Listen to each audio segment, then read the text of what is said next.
Salut, c'est Hugo, j'espère que vous allez bien. Et aujourd'hui, attention, pour changer, eh bien on est parti pour un nouveau résumé de l'actualité en moins de 10 minutes. Et aujourd'hui, juste une petite dédicace avant de commencer pour toutes les huguettes qui regardent cette vidéo. Voilà, je me suis dit que vous êtes plusieurs centaines de milliers à regarder ces vidéos chaque jour. Peut-être qu'il y a une huguette au moins parmi vous tous. Bon, si c'est le cas, bonjour madame, enchanté, merci de suivre ce format. Je me permets de vous voyez parce que je pars du principe que vous n'avez pas 21 ans. Et voilà, on est parti sans plus tarder avec la première actualité du jour. Et donc pour le premier sujet en France, on va parler de ce que disent les sondages à moins d'un an de l'élection présidentielle qui se tiendra donc pour le premier tour en avril 2022. Et il y a pas mal de débats autour de ces sondages, donc on va comprendre pourquoi. Alors actuellement déjà, et sans rentrer dans les détails des procédures ou autres, ça on va y revenir dans les mois qui viennent, mais on compte 9 candidats potentiels qui sont déclarés. Il y a notamment évidemment la présidente du Rassemblement National Marine Le Pen, le leader de la France Insoumise Jean-Luc Mélenchon, ou encore le président de la région Hauts-de-France Xavier Bertrand qui veut se présenter comme étant le candidat de la droite. De son côté, Emmanuel Macron n'a pas encore officialisé sa candidature, mais logiquement, on a du mal à imaginer qu'il ne se représente pas pour un second mandat, surtout qu'il est plus ou moins quand même entré en campagne, sans le dire clairement, mais quand même ces derniers jours. Alors concrètement, tous les sondages prédisent une large avance pour Emmanuel Macron et Marine Le Pen au premier tour de l'élection, et par exemple, selon un récent sondage IFOP fiducial pour LCI et Le Figaro, Emmanuel Macron remporterait aussi le second tour avec 54% des intentions de vote contre 46% pour Marine Le Pen. Il y aurait donc une large avance entre Marine Le Pen et Emmanuel Macron par rapport au reste des candidats. Mais alors, est-ce qu'à un an des présidentielles, on peut vraiment faire confiance aux sondages? Eh bien en l'occurrence, c'est pas si évident que ça, et d'ailleurs ça l'histoire nous l'a quand même montré. Par exemple en 2016, il y avait le grand favori de la droite, c'était Alain Juppé, et il était pressenti avec 34 à 37% des intentions de vote au premier tour. Ça pourrait donc être un homme de droite assez important pour l'emporter.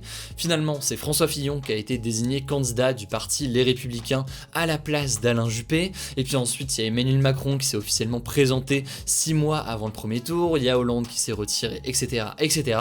Et donc Emmanuel Macron a été élu président, alors que un peu plus d'un an avant, il y a quand même très peu de gens qui pouvaient parier sur lui. Pour 2022, pour l'instant, il n'y a donc aucun sondage qui envisage aujourd'hui autre chose qu'un scénario et un duel Emmanuel Macron-Marine Le Pen au second tour, mais en réalité il n'y a absolument rien de définitif car il y a plusieurs partis qui n'ont toujours pas désigné de candidats. Il y a donc notamment les Républicains, il y a aussi plusieurs partis de gauche comme les socialistes et les écologistes, et puis au-delà de ça il peut se passer beaucoup de choses, il peut y avoir des affaires, des scandales, des candidats qu'on n'attendait pas et qui pourraient arriver, etc.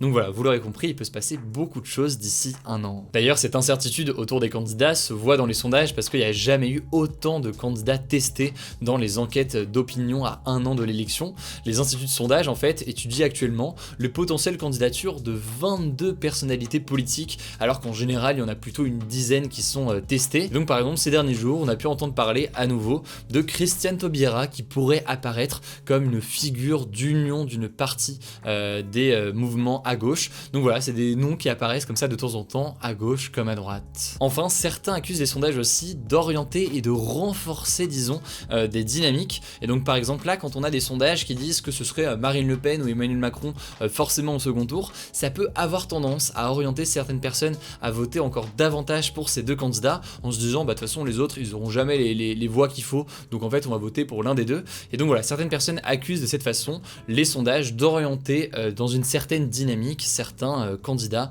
et donc certains votes. Bref, des sondages à un an de l'élection présidentielle, il y en a, mais il faut rester très prudent, notamment en fonction des méthodes employées, des marges d'erreur, etc. Et puis au-delà de ça, il faut voir ça non pas vraiment comme une prédiction de ce qui va se passer dans un an, mais plus comme une photographie, donc une photo à un moment précis de ce que pensent les Français sur les différentes personnalités politiques. Quoi qu'il en soit, donc restez prudent là-dessus sur les différents sondages, il va y en avoir beaucoup dans les jours qui viennent. De notre côté, on va pas parler du moindre sondage chaque jour parce que je pense pas que ça apporte forcément grand chose, mais par contre logiquement on va parler des différents candidats potentiels, des programmes de chacun, etc.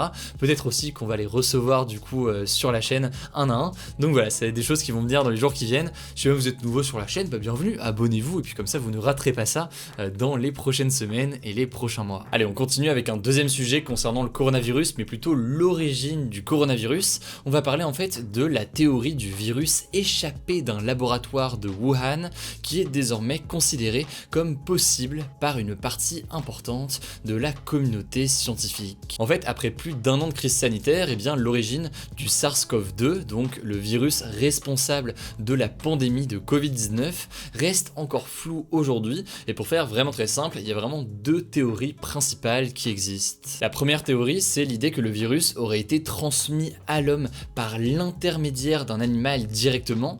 Alors cette théorie est jugée comme probable à très probable par des experts de l'Organisation mondiale de la santé qui s'étaient rendus en Chine il y a quelques semaines, mais beaucoup de scientifiques ont en fait des doutes sur cette étude de l'OMS, notamment parce que ce n'est pas vraiment fait indépendamment de la Chine. La Chine serait donc tentée de cacher des éléments à l'OMS, et d'ailleurs les experts de l'OMS n'ont pas eu un accès direct aux données essentielles comme les échantillons prélevés sur les premiers malades ou encore les dossiers complets des laboratoires. Cette première théorie est donc remise en cause, et la seconde théorie, c'est celle qui dit que le virus pourrait s'être échappé d'un laboratoire de Wuhan en Chine. Cette théorie a longtemps été qualifiée par un certain nombre de médias comme étant une théorie complotiste, mais en réalité elle commence à devenir très plausible et possible aujourd'hui. Ce dimanche, le média américain The Wall Street Journal a par exemple publié un article allant dans le sens de cette hypothèse d'un virus qui se serait échappé du laboratoire, et l'article cite notamment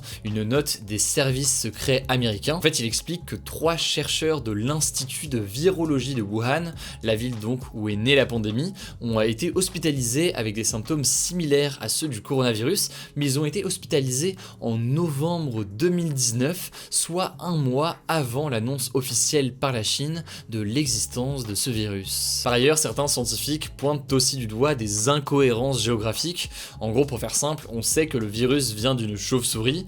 Or, ces chauves-souris vivent surtout dans le sud de la Chine, à plus de 1000 km de Wuhan.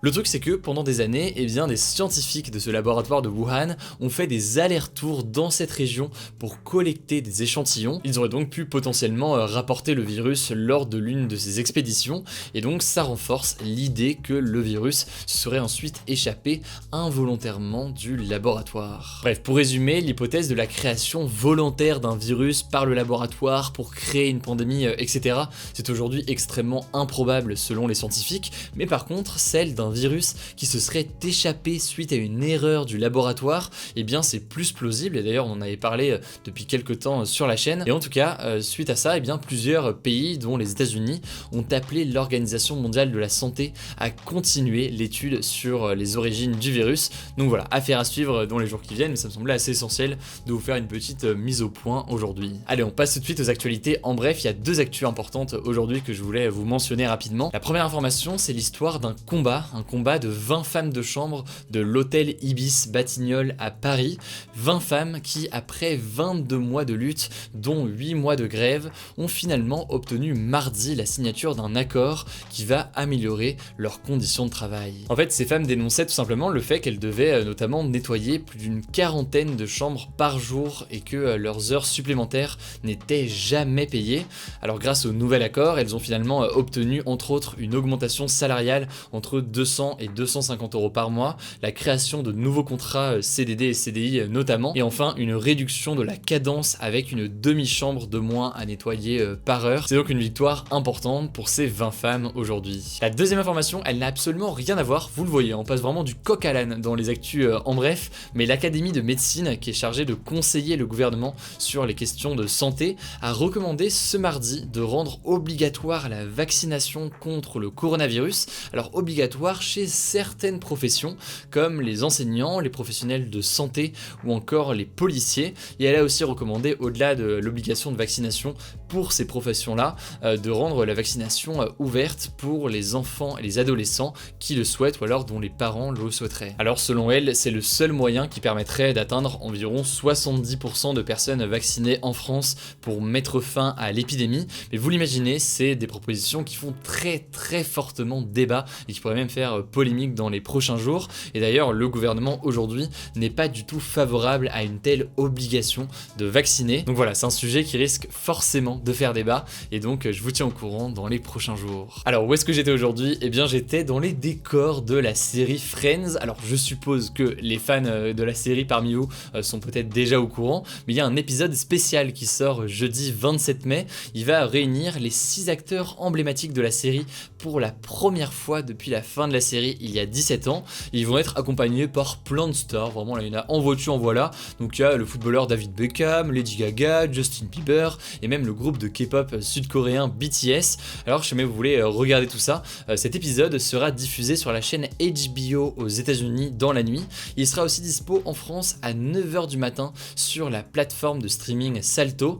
Et enfin, de son côté, eh bien, TF1 a confirmé qu'elle diffuserait prochainement l'épisode avec les voix françaises en l'occurrence. Mais cela dit, sur cette diffusion par TF1, eh bien, on n'a pas plus d'informations pour le moment. Alors exceptionnellement, il n'y avait pas de débat hier, mais il y a quand même un débat aujourd'hui. Attention, il y a un débat aujourd'hui, ça fait plaisir. Jugez-vous intéressante la diffusion de sondages sur la présidentielle un an avant l'élection? C'est un débat qui me paraît intéressant, lien avec l'actu, donc voilà, pour participer, vous le savez, ça se passe directement dans l'onglet communauté. Mais écoutez, voilà, je crois que c'est tout pour ce nouveau résumé de l'actualité en moins de 10 minutes. Évidemment, pensez à vous abonner si jamais c'est pas encore le cas, si jamais ça vous a plu, pour ne pas louper comme ça les vidéos suivantes. Rendez-vous aussi sur Instagram, vous le savez là aussi, pour d'autres vidéos. Je crois que j'ai tout dit, prenez soin de vous, prenez soin de vos proches, et on se dit du coup à demain pour un nouveau résumé de l'actualité.